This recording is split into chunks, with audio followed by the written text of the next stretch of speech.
Partner को उसका जानना जरूरी है। कोई भी पार्टनर पूछता है तो उसको पूरी की पूरी इन्फॉर्मेशन दी। परवाही की वजह से, उसकी नेग्लिजेंस की वजह से अगर फर्म को कोई भी नुकसान हुआ है तो वो फर्म को इंडेमनीफाई करेगा। तो सेक्शन 16 बताता है कि भाई अगर किसी भी पार्टनर ने कोई भी पर्सनल प्रॉफिट अर्न किया है। हेलो बच्चा पार्टी, क्या हाल है? सब लोग बहुत अच्छे होंगे उम्मीद करता हूं। तो मैं advocate and CS Prateek Shrivastava GNG 2.0 में आप लोगों का फिर से स्वागत करता हूं। तो आज हम लोगों को स्टार्ट करना है unit 2 of Indian partnership act 1932। तो यूनिट 1 को हम लोगों ने एक ही क्लास में कंप्लीट किया था, लेकिन यूनिट 2 थोड़ी सी बड़ी है तो इसको एक क्लास में तो नहीं कर पाएंगे, इसके लिए 2 क्लासेस लगेंगे। यूनिट 3 छोटी सी है, वो एक क्लास में हो जाएगी, तो टोटल मिलाकर के पार्टनरशिप एक्ट की 4 क्लासेस लगेंगी, है ना। तो यूनिट 2 एग्जाम के पॉइंट ऑफ व्यू से भी सबसे ज्यादा इंपॉर्टेंट है। जब पेपर को टफ बनाना होता है ना, जब आईसीआई को पेपर को टफ बनाना होता है तो यूनिट 2 से क्वेश्चंस को देती है।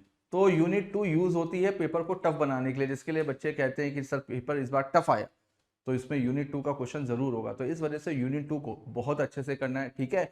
कोई भी डाउट हो, कोई भी दिक्कत हो, कोई भी परेशानी हो, हम लोग 100% आप लोगों के साथ में, आप लोगों के लिए अवेलेबल है। तो अगर यूनिट 2 में कोई भी प्रॉब्लम होती है, सारे के सारे जितने भी इंपॉर्टेंट सेक्शंस है ना, यूनिट 2 बड़ी है, पूरा का पूरा पॉसिबल नहीं है, लेकिन हाँ जितने भी इंपॉर्टेंट सेक्शंस हैं वो सारे के सारे सेक्शन हम लोग यहाँ पर रिवाइज करेंगे अच्छे से, है ना। चलो स्टार्ट करते हैं, टाइम वेस्ट नहीं करेंगे, स्टार्ट करते हैं unit 2।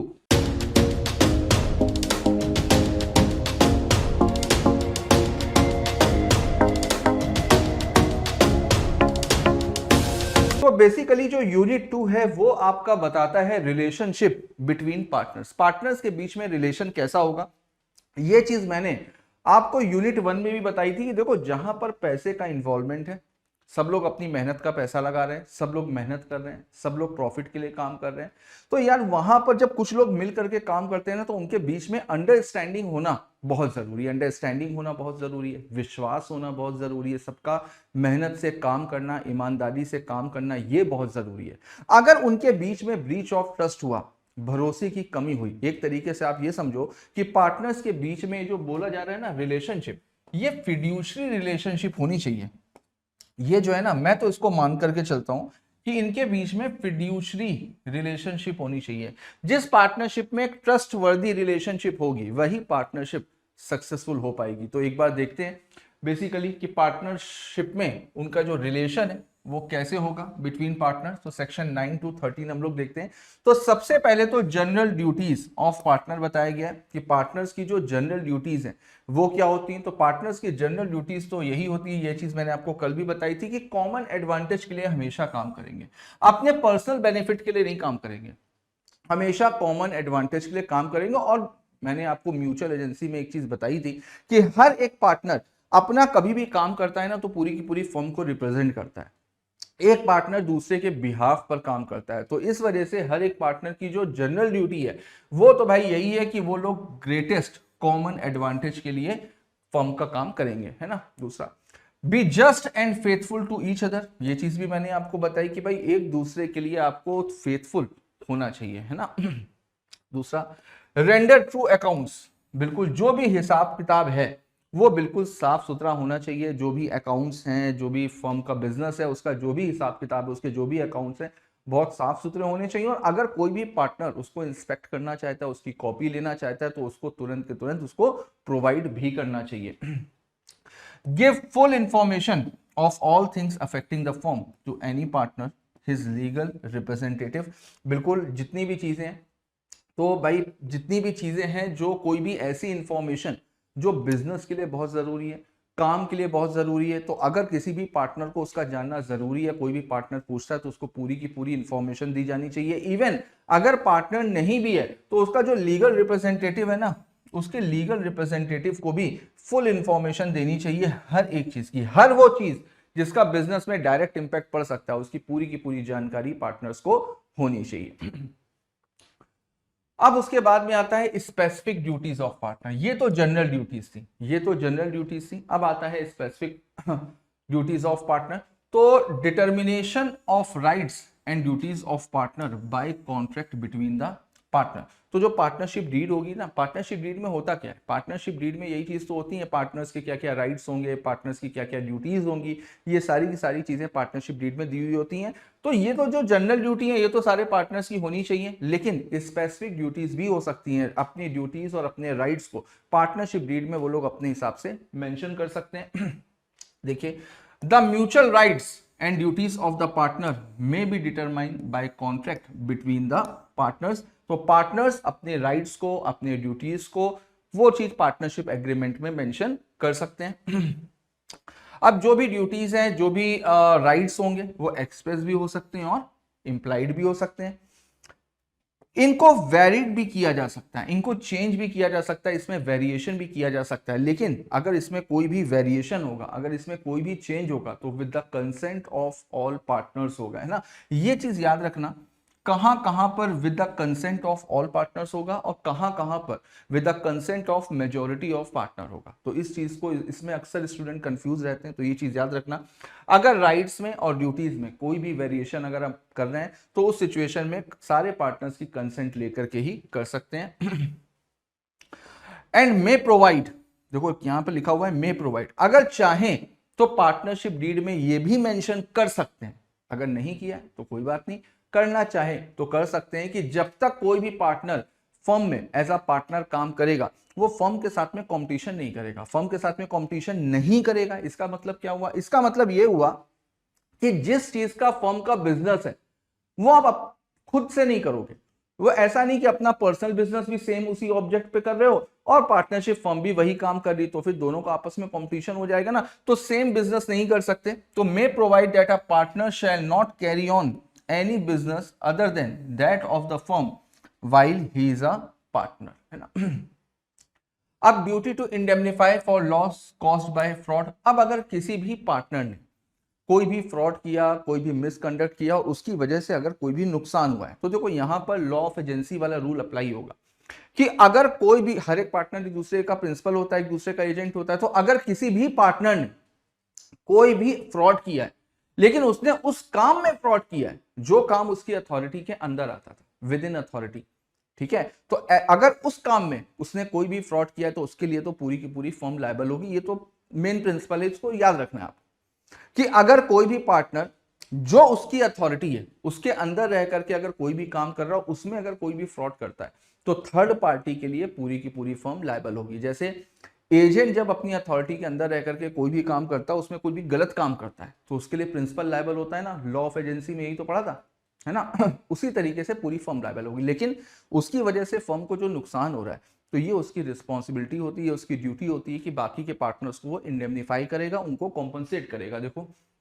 Every partner shall indemnify the firm for any loss caused to it by his fraud in the conduct of the business of the firm. तो वो बाकी के पार्टनर्स को इंडेमनीफाई करेगा उसकी वजह से उन लोगों को जो नुकसान हुआ है। आगे देखते हैं, कुछ म्यूचुअल राइट्स एंड लाइबिलिटीज है ना, तो देखते हैं एक बार। Not entitled to receive remuneration, बिल्कुल रेम्यूनरेशन नहीं मिलता है, रेम्यूनरेशन नहीं मिलता है क्योंकि पार्टनर्स प्रॉफिट को शेयर करते हैं, तो सैलरी किस बात की, वहां तो उनको प्रॉफिट शेयरिंग मिल रही है। Entitled to share equally in the profit earn and to contribute equally for the losses sustain. तो भाई जो भी प्रॉफिट हो रहा है, जो भी लॉसेस हो रहे हैं, वो इक्वली डिस्ट्रीब्यूशन होगा अगर पार्टनरशिप डीड में कुछ भी नहीं लिखा है। तो अगर पार्टनरशिप डीड में शेयरिंग को लेकर के कुछ भी प्रोविजन नहीं बने, तो फिर उस केस में चाहे प्रॉफिट हो चाहे लॉस हो, सबको इक्वली डिस्ट्रीब्यूट करना पड़ेगा। Entitled to interest on the capital subscribed by him, तो जो भी कैपिटल उसने सब्सक्राइब करी है उस पे इंटरेस्ट ले सकता है। A partner making any payment or advance beyond the amount of capital agreed to subscribe is entitled to interest at the rate 6% per annum. 6% per annum दो जगह पर मिलता है, एक जगह तो अभी मैं यहां पर बता रहा हूं, दूसरी जगह आगे बताऊंगा। 6% पर एनम, अगर पार्टनर को जितनी कैपिटल कंट्रीब्यूट करनी थी, अगर उसने उससे ज्यादा पैसा दिया है, या अगर कोई भी लोन दिया है, या फर्म को प्रॉब्लम थी, फर्म को फाइनेंशियल नीड्स थी, पार्टनर ने हेल्प करी, तो उस जगह पर उसको 6% पर एनम के हिसाब से इंटरेस्ट मिलेगा। The firm shall indemnify a partner in respect of payment made and liabilities incurred by him. अब अगर फर्म को नुकसान से बचाने के लिए फर्म को नुकसान से बचाने के लिए पार्टनर ने कुछ भी काम किया है, कुछ भी पैसे दिए हैं, कुछ खर्च किए हैं, कुछ भी एक्सपेंस किए हैं, तो बिल्कुल फर्म की रिस्पॉन्सिबिलिटी होती है कि उस पार्टनर को वो इंडेमनिफाई करे, क्योंकि उसने गुड फेथ में आकर के फर्म को नुकसान से बचाने की कोशिश करी है। देखिए, in the ordinary and proper conduct of business, बिल्कुल यहां पर पार्टनर ने जो भी हेल्प करी है फर्म की, जो भी लाइबिलिटीज को इंकर्ड करी है, जो भी पेमेंट करी है, तो वो बिजनेस के लिए होनी चाहिए। दूसरा, in doing an act in an emergency, कोई भी इमरजेंसी अराइज हो गई थी, जैसे हम लोगों ने पढ़ा था ना, agent in emergency, agency in emergency, है ना, कि इमरजेंसी में एजेंसी अराइज होती है। ठीक उसी तरीके से फर्म को जरूरत थी, पार्टनर ने सपोर्ट किया, अब फर्म उसको इंडेमनीफाई करेगी। shall indemnify the firm for loss caused by his willful neglect in the conduct of business of the firm। बिल्कुल अगर पार्टनर की लापरवाही की वजह से, उसकी नेग्लिजेंस की वजह से अगर फर्म को कोई भी नुकसान हुआ है तो वो फर्म को इंडेमनीफाई करेगा। देखिए, इन the conduct of the business every partner, अब अगर कोई भी पार्टनर एक्टिव पार्टनर है ना, अगर कोई भी पार्टनर एक्टिव पार्टनर है, बिजनेस में पार्टिसिपेट कर रहा है, तो बिजनेस में अगर वो पार्टिसिपेट करेगा तो हर एक पार्टनर के पास में राइट होगा कि वो पार्टिसिपेट कर सकता है बिजनेस में। Is bound to attend diligently to his duties, अपनी ड्यूटीज को ईमानदारी से पूरी तरीके से करेगा। In case of any difference as to ordinary matters of business may be decided by majority is decided but no change in the nature of the business without the consent of all. तो देखो, business से related जो ordinary matters है, business से related जो ordinary matters है, किसी को गुड्स सप्लाई करने हैं, नहीं करने हैं, कितने दिन की क्रेडिट देनी है, ये सब ऑर्डिनरी मैटर्स होते हैं किसी भी बिजनेस के। उसके लिए तो मेजॉरिटी ऑफ पार्टनर्स की कंसेंट चाहिए होती है। लेकिन हाँ, अगर आप फर्म के बिजनेस में चेंज कर रहे हैं, बिजनेस के नेचर में चेंज कर रहे हैं, जैसे अगर कोई पार्टनरशिप फर्म है, अभी तक वो गारमेंट्स का काम कर रही है, अब वो गारमेंट्स को छोड़ करके अभी वो शूज का काम करना चाह रही है, गारमेंट्स का काम बंद करना चाह रही है, तो ये इस तरीके का काम with the consent of all होगा, है ना। और अभी मैंने आपको बताया, ये चीज आपको याद रखनी है, कहां पर सबकी कंसेंट चाहिए और कहां पर मेजॉरिटी। तो जो ऑर्डिनरी डिसीजंस होते हैं, ऑर्डिनरी मैटर्स होते हैं बिजनेस से रिलेटेड, वहां पर मेजॉरिटी की कंसेंट चाहिए। बाकी जगह पर जहां पर बड़ी चीजें होती हैं वहां पर कंसेंट ऑफ ऑल चाहिए। दूसरा, हर एक पार्टनर के पास में राइट होता है कि भाई फर्म की बुक्स को एक्सेस भी कर सकता है, इंस्पेक्शन भी कर सकता है, अगर उसको कॉपी की रिक्वायरमेंट है तो कॉपी की डिमांड भी कर सकता है ना। और अगर किसी भी पार्टनर की डेथ हो गई तो फिर देखते हैं, in the event of the death his legal heirs और लीगल रिप्रेजेंटेटिव और authorised agent shall have a right to access and to inspect and copy any of the books of the firm. और अगर किसी भी partner की death हो गई है तो उसके जो लीगल रिप्रेजेंटेटिव्स हैं, लीगल हायर्स हैं, और अगर उसका कोई ऑथराइज एजेंट है, वो बुक्स की डिमांड भी कर सकता है, बुक्स को एक्सेस भी कर सकता है, क्योंकि अब पार्टनर की जो डेथ हो गई है तो उसने जो भी कैपिटल कंट्रीब्यूट करी थी, उसका जो भी हिसाब किताब है, वो सब देखने के लिए तो जो लीगल रिप्रेजेंटेटिव है, लीगल हायर्स हैं और जो ऑथराइज एजेंट है, वो भी बुक्स को एक्सेस कर सकते हैं, लेकिन जब तक वो जिंदा है तो वो खुद कर सकता है ना। आगे देखते हैं। अब नेक्स्ट आता है section 14 to 15, partnership property. Partnership property होती क्या है? पार्टनरशिप प्रॉपर्टी का मतलब फर्म की प्रॉपर्टी। पार्टनरशिप प्रॉपर्टी का मतलब फर्म की प्रॉपर्टी। जो प्रॉपर्टी बिजनेस के लिए खरीदी गई है उसको हर एक पार्टनर यूज कर सकता है फॉर कॉमन एडवांटेज और for the purpose of business. और ऐसी कोई भी प्रॉपर्टी जो प्योर फर्म के पैसों से ही खरीदी गई है, तो फर्म के लिए खरीदी गई है और फर्म के पैसों से खरीदी गई है, और जो फर्म की गुडविल होती है उसको भी पार्टनरशिप प्रॉपर्टी माना जाता है ना। अब जो पार्टनरशिप प्रॉपर्टी होती है उसको यूज हर कोई कर सकता है, यानी जितने भी पार्टनर्स हैं सब कर सकते हैं। लेकिन अगर किसी पार्टनर ने अपनी कोई प्रॉपर्टी कुछ समय के लिए या इमरजेंसी के लिए दी है, तो इसका मतलब ये नहीं कि उसकी पर्सनल प्रॉपर्टी भी पार्टनरशिप फर्म की प्रॉपर्टी हो जाएगी। जैसे सपोज करिए कि एक एबीसी करके एक फर्म है, इसमें 3 पार्टनर्स हैं, ए, बी एंड सी। अब एक बार मान लीजिए कि सी को कलेक्शन के लिए जाना था, पेमेंट के लिए जाना था, बारिशें बहुत हो रही थी, बहुत ज्यादा बारिश हो रही थी। मिस्टर ए ने मिस्टर सी से बोला कि यार इतनी बारिश हो रही है, तुम कैसे जाओगे, पता नहीं तुम्हें कन्वेंस मिलेगा कि नहीं मिलेगा, एक काम करो, तुम मेरी कार ले जाओ, तुम मेरी कार ले जाओ, मेरे ड्राइवर को ले जाओ। उन्होंने बोला ठीक है। अब देखो, कार बिजनेस के पर्पज से यूज हो रही है, पार्टनरशिप के लिए यूज हो रही है, तो क्या हम उस कार को फर्म की प्रॉपर्टी मान लेंगे क्या क्या उस कार को हम पार्टनरशिप की प्रॉपर्टी मान लेंगे? नहीं, ये प्रॉपर्टी पार्टनर की। तो इस वजह से इस बात को आइडेंटिफाई करना जरूरी हो जाता है कि कौन सी प्रॉपर्टी फर्म की प्रॉपर्टी है और कौन सी प्रॉपर्टी पार्टनर की प्रॉपर्टी है ना। देखते हैं, तो property of firm also referred as partnership property, partnership asset, joint stock, common stock और ज्वाइंट स्टेट। आप किसी भी नाम से बुला सकते हो, आप किसी भी नाम से बुला सकते हो कि जो भी प्रॉपर्टी ऑफ फर्म है,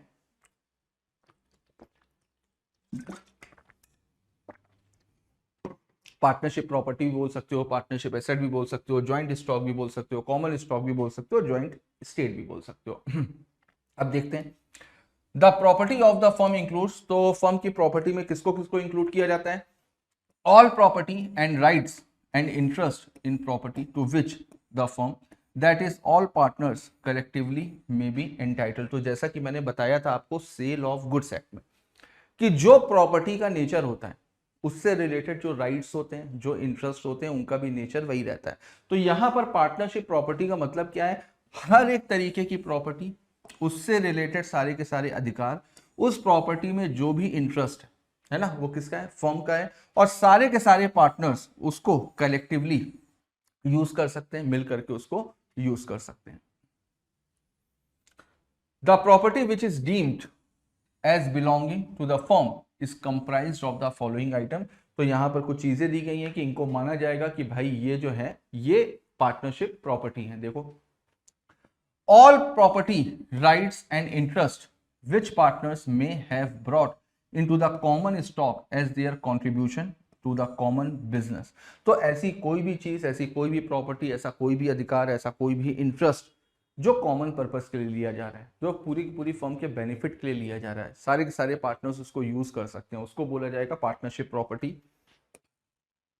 all the property rights and interest acquired और परचेज बाय और फॉर द फर्म और for the purpose and in the course of the business of the firm. तो कोई भी प्रॉपर्टी, कोई भी राइट्स, इंटरेस्ट जिसको एक्वायर किया हो, परचेज किया हो, या तो फर्म ने किया हो या फर्म के लिए किया हो, या बिजनेस के पर्पस के लिए, फर्म के बिजनेस के पर्पस के लिए उसको खरीदा गया हो, तो उसको बोला जाएगा पार्टनरशिप प्रॉपर्टी। और जैसा कि मैंने बताया, गुडविल ऑफ बिजनेस। तो ये तीन है, इन तीनों को माना जाता है डीम्ड, इन तीनों को माना जाता है कि ये पार्टनरशिप प्रॉपर्टी होगी। आगे देखो, अब property of a partner will be treated as property of partnership. तो किसी भी पार्टनर की प्रॉपर्टी को, किसी पार्टनर की पर्सनल प्रॉपर्टी को फर्म की प्रॉपर्टी कब माना जाएगा? If there is an agreement. अगर कोई भी एग्रीमेंट हुआ है पार्टनर के बीच में तो फिर उस केस में, अब एग्रीमेंट कैसे हुआ है? Use of the property of the firm shall be held and used by the partners for the purpose of the business। तो भाई अगर पार्टनरशिप डीड है, पार्टनरशिप डीड में किसी भी पार्टनर ने अपनी किसी प्रॉपर्टी को कंट्रीब्यूट किया है, या पार्टनर्स के बीच में एग्रीमेंट हुआ है कि भाई हम अपनी प्रॉपर्टी को कंट्रीब्यूट कर रहे हैं फर्म में, अब सारे के सारे पार्टनर इसको कॉमन बिजनेस के लिए यूज कर सकते हैं, तो फिर उस सिचुएशन में जो भी पार्टनर की पर्सनल प्रॉपर्टी है उसको भी पार्टनरशिप प्रॉपर्टी की तरह से ट्रीट किया जाएगा। अब देखते हैं personal profit earn by the partner, section 16। तो सेक्शन 16 बताता है कि भाई अगर किसी भी पार्टनर ने कोई भी पर्सनल प्रॉफिट अर्न किया है, तो पहली बात तो इसमें मतलब इसको याद करना तो आपको पड़ेगा, लेकिन एक कुछ चीजें लॉजिक के साथ में भी समझ सकते हो। अभी हम लोग पढ़ करके आए हैं कि भाई हर एक पार्टनर के बीच में एक फिड्यूशियरी रिलेशन होता है, एक ट्रस्ट वाला रिलेशन होता है ना। हर एक पार्टनर को एक दूसरे के लिए फेथफुल होना चाहिए। अब अगर कोई भी पार्टनर पर्सनल प्रॉफिट अर्न कर रहा है, पर्सनल पैसे कमा रहा है, तो क्या ये सही है? बिल्कुल नहीं सही है, बिल्कुल गलत है। तो अगर उसने कोई भी पर्सनल प्रॉफिट कमाया है और बाद में पता चल गया, तो क्या करना चाहिए? भाई उससे पर्सनल प्रॉफिट लेकर के फर्म को दे देना चाहिए, क्योंकि भाई उस पैसे पे तो सबका अधिकार है ना, सारे के सारे पार्टनर्स का राइट है ना। तो फिर वहां पर वो पर्सनल प्रॉफिट कैसे अर्न कर सकता है ना। तो देखो यही चीज है यहाँ पर। Personal profit earn by partner, if a partner derives any profit for himself from any transaction of the firm के ट्रांजेक्शन से उसने पैसा कमाया, from the use of property और business connection of the firm के नाम से, फर्म के कनेक्शन से, फर्म की प्रॉपर्टी से उसने कोई भी पैसा कमाया हो, तो he shall account for that profit and pay it to the firm. तो वो पैसा फर्म को वापस करना पड़ेगा। अगर फर्म के नाम से, फर्म की प्रॉपर्टी से, फर्म के पैसे से, जो आपका बिजनेस है, जो आपका काम है, जो आपकी अथॉरिटी है काम करने की, उससे अगर आप कोई भी पैसा कमा रहे हो तो वो पैसा आपको फर्म को वापस करना पड़ेगा। If a partner carries on any business of the same nature as and competition with that of the firm, same वही चीज आ गई कि अब अगर कोई भी पार्टनर किसी फर्म में पार्टनर है और वो वही सेम बिजनेस अपना पर्सनल भी कर रहा है, तो अब कहीं ना कहीं उसका कंपटीशन चल रहा है ना फर्म के साथ में, और उस बिजनेस से उसने जो भी पैसा कमाया होगा उसको भी पर्सनल प्रॉफिट ही माना जाएगा, उसको भी ऐसे ही ट्रीट किया जाएगा। He shall account for and pay to the firm all profit made by him in that business. तो उस बिजनेस से उसने जितना भी प्रॉफिट कमाया है वो पूरा का पूरा पैसा उसको फर्म को देना पड़ेगा, है ना। आगे देखते हैं।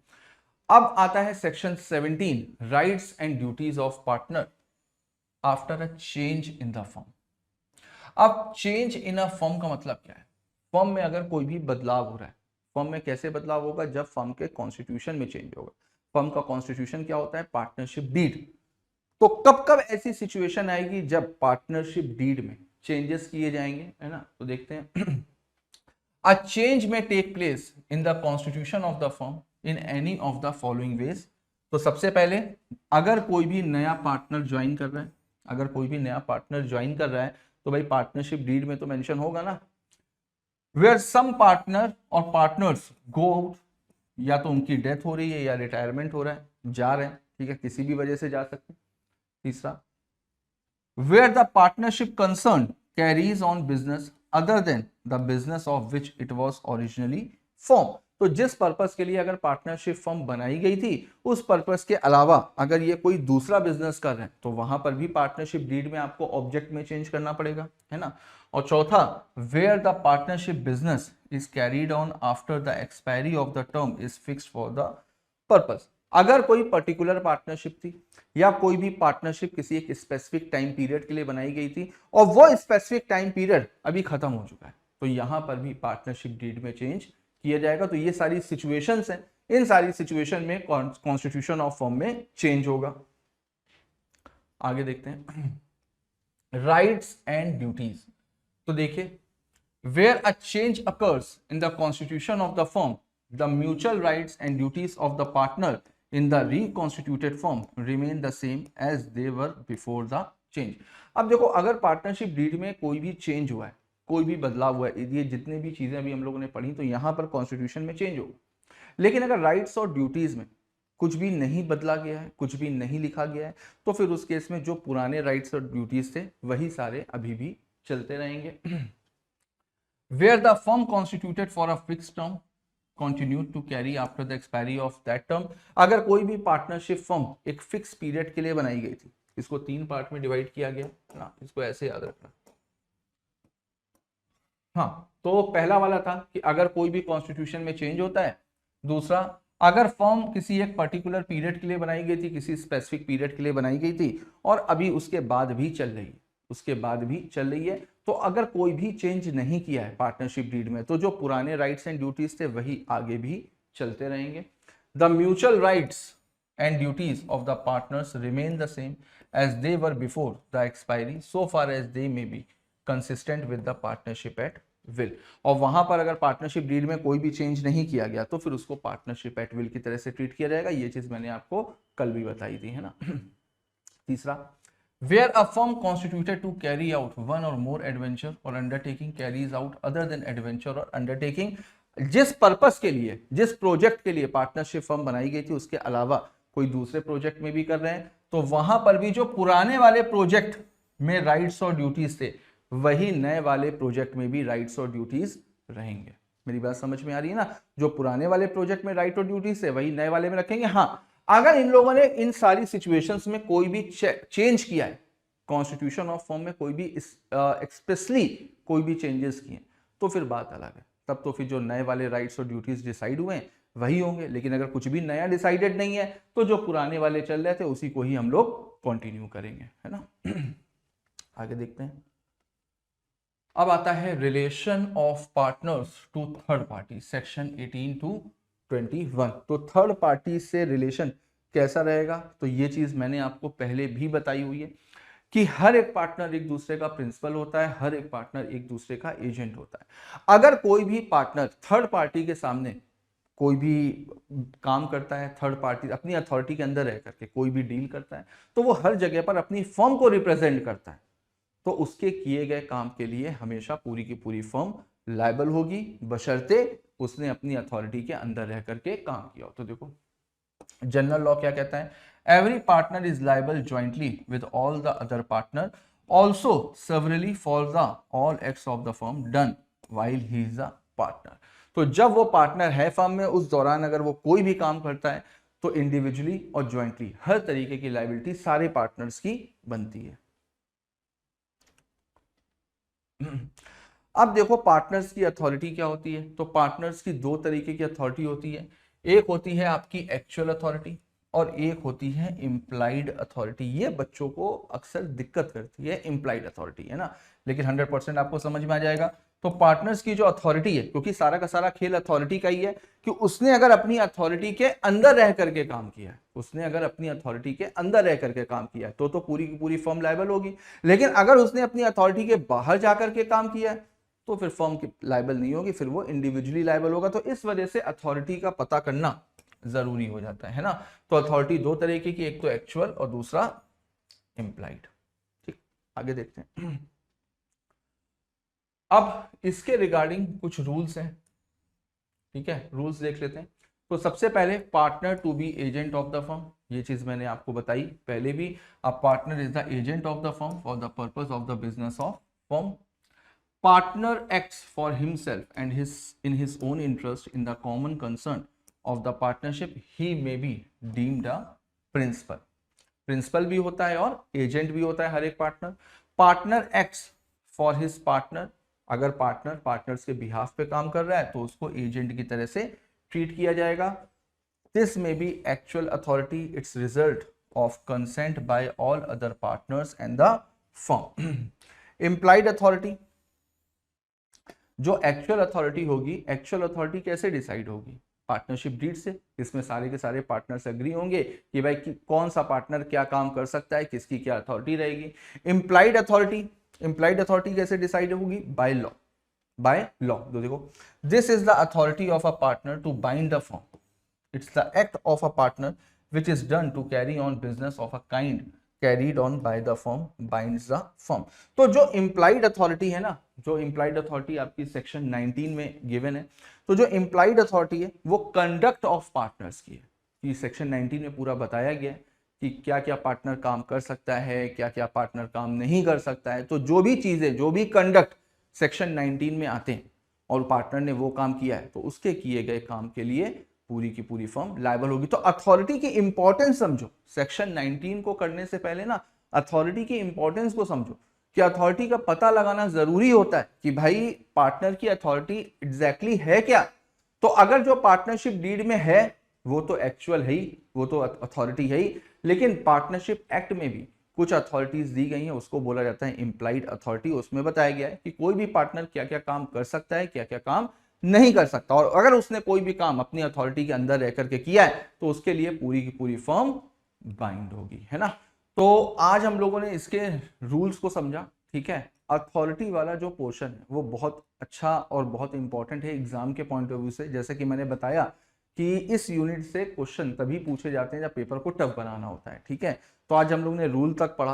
अब इसके बाद में जो अथॉरिटी वाला पोर्शन है उसको हम लोग नेक्स्ट टर्न पे करेंगे और नेक्स्ट टर्न पर इस यूनिट को हम लोग कंप्लीट भी करेंगे, है ना। तो चलो टाइम वेस्ट नहीं करेंगे, अच्छे से इसका रिवीजन करेंगे, घर पर कोशिश करेंगे कि मॉड्यूल के जो डिस्क्रिप्टिव क्वेश्चंस हैं वो भी सॉल्व कर लें, और इस वाली यूनिट के आप कोशिश करना जो आरटीपी एमटीपी के क्वेश्चंस हैं वो भी सॉल्व करना, है ना। हालांकि कई सारे क्वेश्चंस हैं वो हम लोग बाद में डिस्कस भी करेंगे, लेकिन अभी फिलहाल के लिए खुद की प्रैक्टिस के लिए आपको इतना करना चाहिए, ठीक है। तो एक बार मॉड्यूल से रिवाइज करना है, क्वेश्चंस की प्रैक्टिस करनी है और फिर नेक्स्ट टर्न पर इस यूनिट को फिनिश करना है। तो चलिए मिलते हैं नेक्स्ट एपिसोड में, तब तक के लिए all the best, goodbye and thank you.